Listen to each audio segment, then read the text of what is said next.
On a accueilli déjà beaucoup de familles depuis 17h ce soir. Et les uns et les autres ont l'air d'être ravis de leur découverte. Les démarches d'inscription ont d'ailleurs déjà commencé.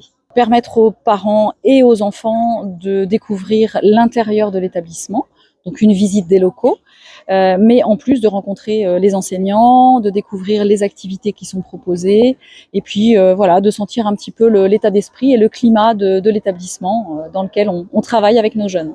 Je viens d'échanger avec une famille qui arrive du Nord et qui souhaite inscrire ses enfants ici au collège, voilà, en vue d'une installation pas très loin de Guignas, Saint-Snou. Et donc et tous les ans, on a de nouvelles familles qui viennent un petit peu de loin. On a donc agrandi nos locaux pour suivre l'évolution des effectifs.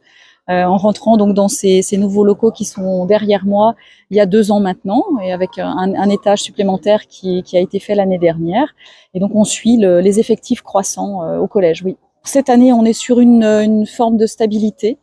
Et c'est très bien parce qu'à un moment donné, il faut pouvoir continuer à accueillir les enfants dans de bonnes conditions.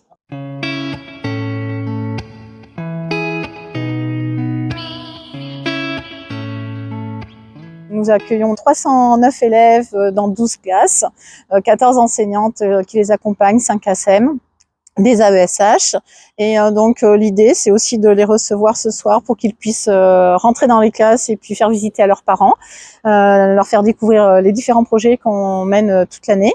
L'idée aussi, c'est d'accueillir nos anciens élèves qui sont au collège donc Saint-Joseph, qui poursuivent leur scolarité dans le même ensemble scolaire.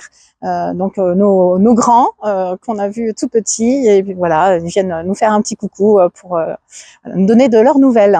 On a 309 élèves, donc on est en maintien par rapport à l'année dernière, on avait 308 élèves.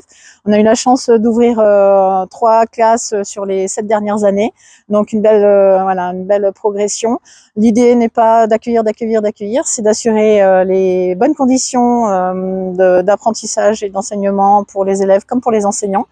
Donc voilà, l'idée c'est d'accueillir nos élèves pour l'année prochaine sur les mêmes chiffres, de façon à pouvoir poursuivre nos projets comme ça. Je n'ai pas pour habitude de vendre l'école.